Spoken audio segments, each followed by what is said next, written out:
Hey everyone, it's Naki Aya. Welcome back to my channel. I know it's been a while since I have posted a video, but it's been on my mind lately about wanting to speak about my ayahuasca trip. In my previous video, I did talk about my mushroom experience that I had and the profound effects that that's had on my life and even still continues to have on my life. Maybe I'll make another video about that at a later time.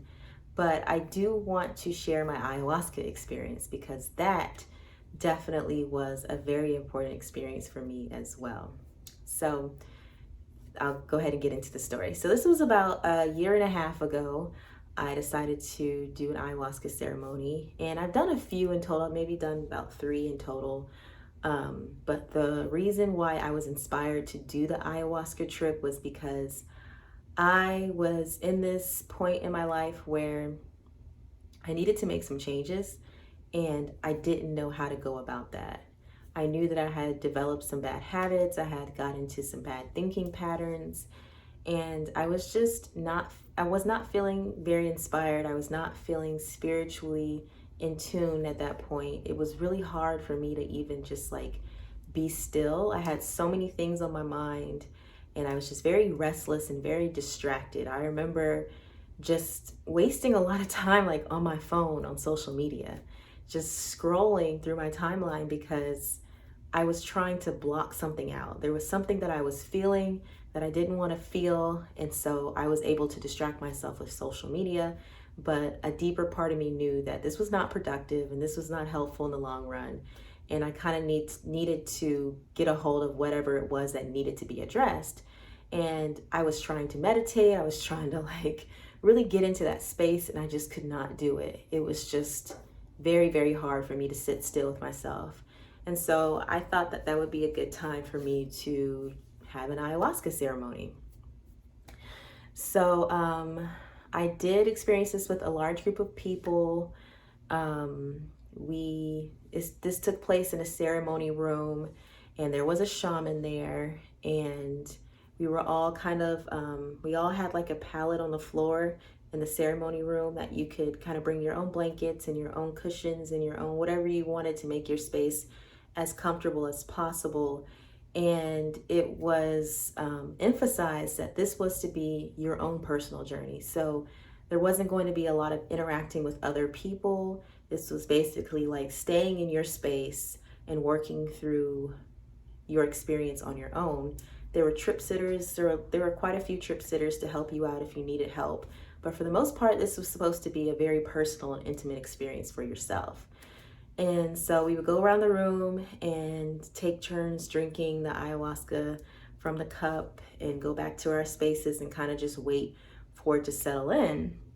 And I remember I went up there and I had my drink from the shaman, and I went back to my pallet, my little cushion that I had, and just kind of waited for everything to kick in. And oh, I forgot to mention, this was like a 2-night ceremony thing. So I did it the first night and then I did it the second night. So this was the first night. This was my first time ever trying ayahuasca. And I remember sitting there and all of a sudden just kind of feeling my body getting hot.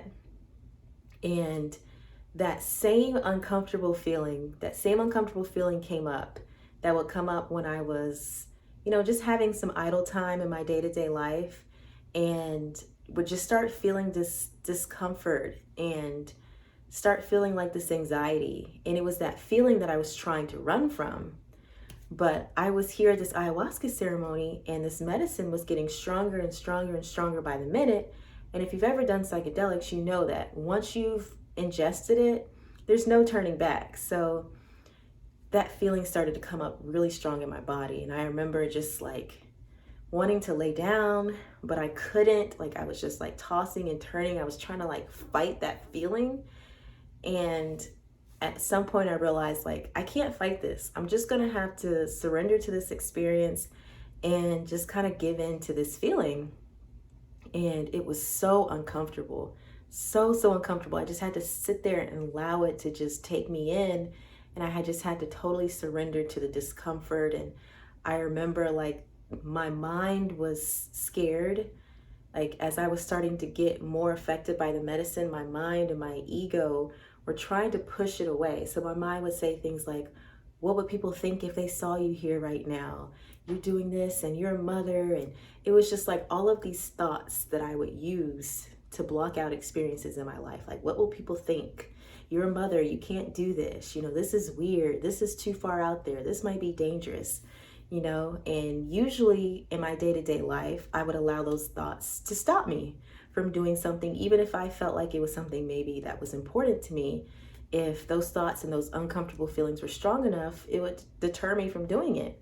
But there was no stopping it at this point. So I just had to kind of like just embrace it and bear it. And it was so difficult and it was so uncomfortable. I just remember like wanting to fight it, but I needed to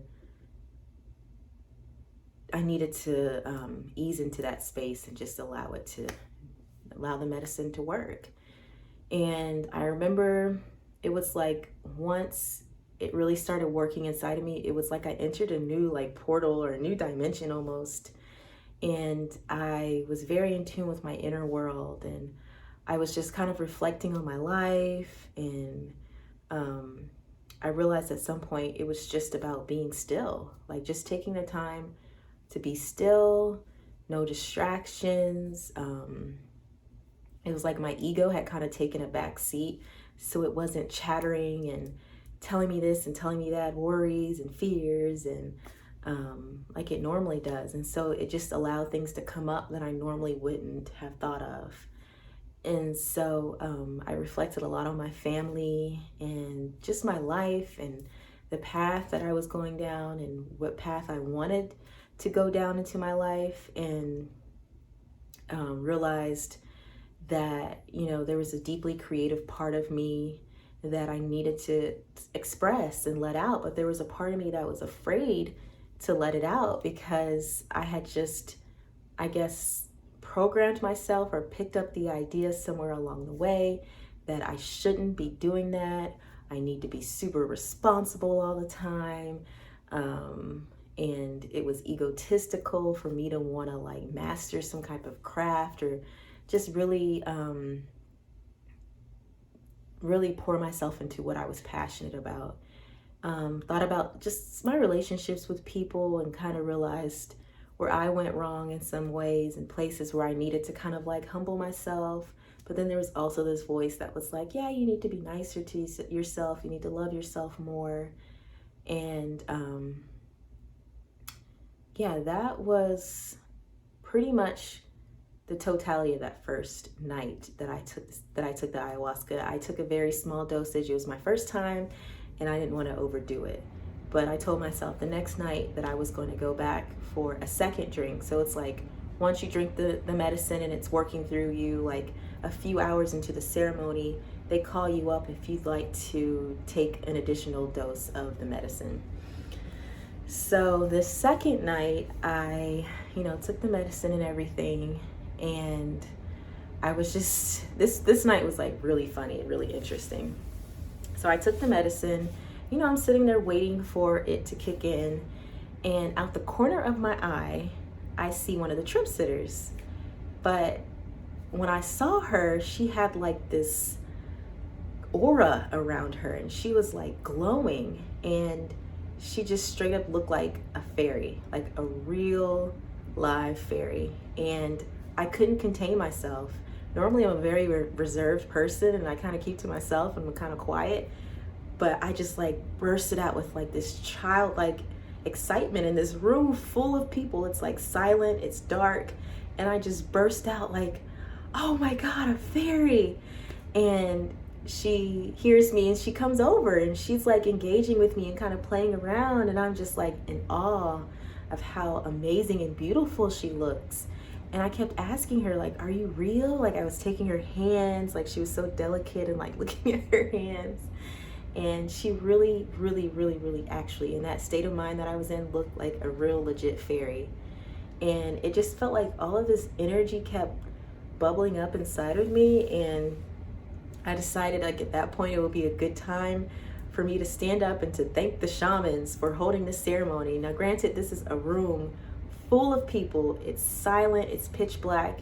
You might hear people like, they're in their space having their trip. You might hear people crying. people are sometimes just having a hard time. You just hear like, you know, just people in their little zone just processing whatever they're processing. And here I am bursting out all loud, like, thank you so much for the ceremony. And at that point, they decided that I needed to leave the ceremony room just to not disturb the other participants of the ceremony. So they escorted me out of the room and took me into like this space where it was more open, and there was just like places to sit, and the trip sitter who turned into the fairy went out there with me, and I was kind of interacting with her, and I just became like so childlike. I became a little girl. Like, she had pigtails, I was playing with her pigtails, and I was like, you know, I want you to be my best friend. Like, we were just, and she was playing along with it too, and it was really, really fun. And then all of a sudden, like, this dark cloud just like comes over my head, and I just panic. Like, I freeze and I panic, and I'm like, uh-oh, what is this? What is this? And it just like, this dark cloud of just like darkness and sadness and stress and worry just like overtook me. And it was like an instant change from this childlike, playful person to like this dark, depressive mood. And I was just like, whoa, I gotta sit down. I remember they started like burning Palo Santos or something like that. And I remember the smell was just so heavy. And I was very, very sensitive to like any type of smell, any type of sound, any type of stimulation at that point. So when I smelled the wood, it instantly like kind of brought me to this dark place. And then I purged, as you will do in an ayahuasca ceremony. And that's kind of when I went into this dark place of like where kind of like the depression that I had been experiencing was kind of living inside of me. And it was a lot of negative thoughts. It was a lot of negative visuals that were coming to my mind. And it was just like, I couldn't escape it. It was just like this program that was just playing over and over in my mind. I was seeing like these weird cartoon characters and hallucinating, and I felt really overwhelmed by those negative emotions. And I remember thinking in that moment, like, how did I just switch so quick from this like light, playful child to this dark, dark place that I was in? And I realized like I do that sometimes in my life.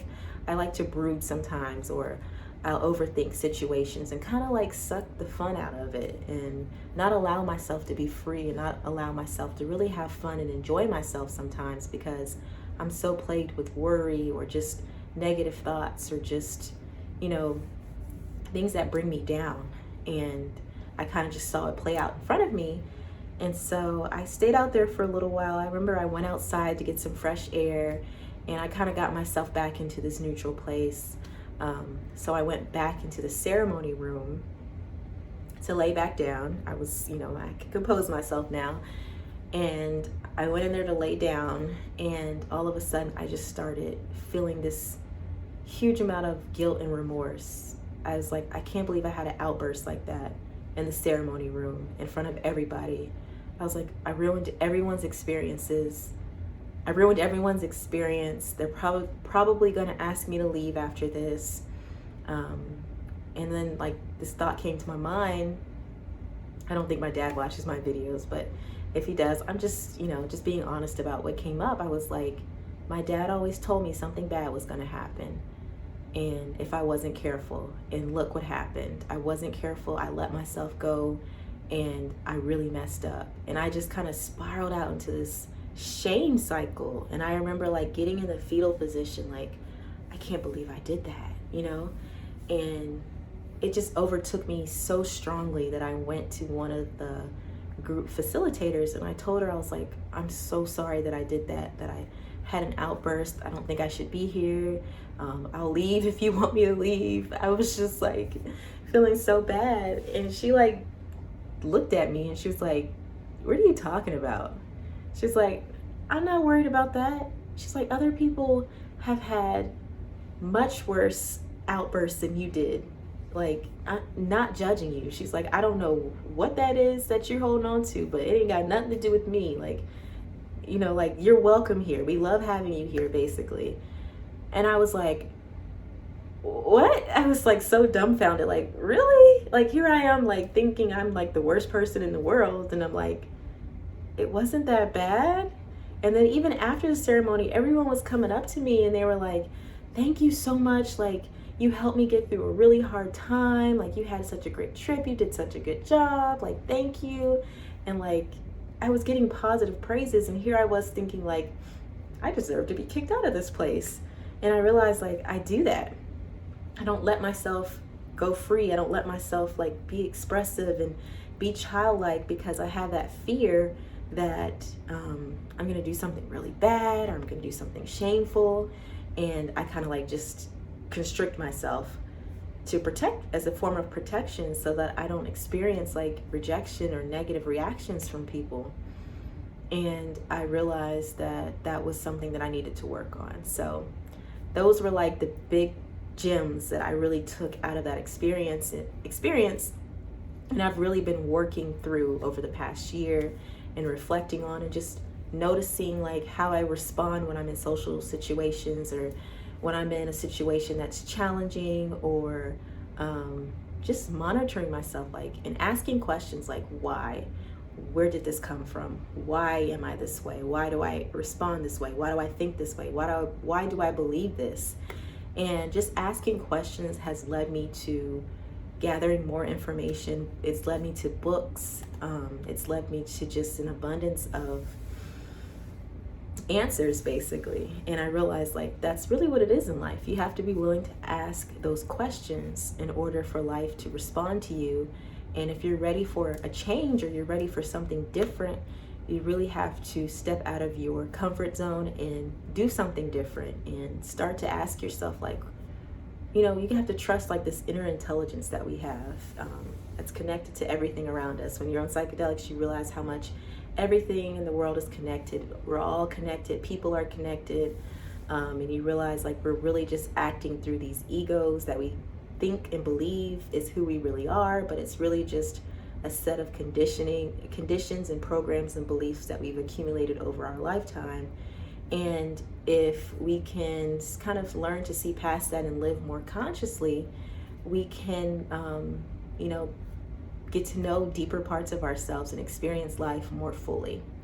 So yes, that was my ayahuasca experience. If you have any comments or you'd like to share anything, please leave it down below in the comments, and I will see you in the next video.